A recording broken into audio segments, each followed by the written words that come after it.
Wait, do men actually have that many problems that aren't just, human problems? What's all this about anyway?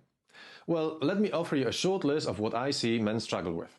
Note that some of those problems are faced by men who want to date women, but most are not. Note also that I intentionally omit all that the manosphere guys like to bring up, like wars, homelessness, suicide. Whatever you think about those things, it's just not that most men struggle with them on a daily basis. Instead, the question most of us face are: how do we live in a world that professes all the lofty values, wants us to be kind, vulnerable and equal, but still rewards us for being dominant, aggressive and outright toxic? How to not feel useless when traditional male roles are just not needed anymore? How do we develop new values and beliefs when our social groups often pressure us to stick to the old ways?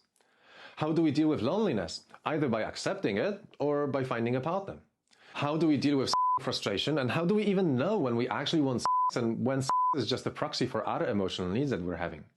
How do we feel desired and wanted in a world in which women are still very unlikely to actively pursue men? What do different women actually want from us, as long-term partners, as short-term lovers, as friends, colleagues, people? How do we express our desire and admiration for women without being creepy? How do we remain confident and pursue while at the same time respecting other people's consent? How do we become more emotionally intelligent and allow ourselves to be vulnerable when others, and that's including those who want this from us, will exploit it to call us fragile and make us feel horrible?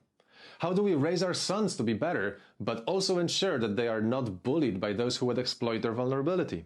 How do we listen to women and make them feel heard, but without at the same time implying that they are always right?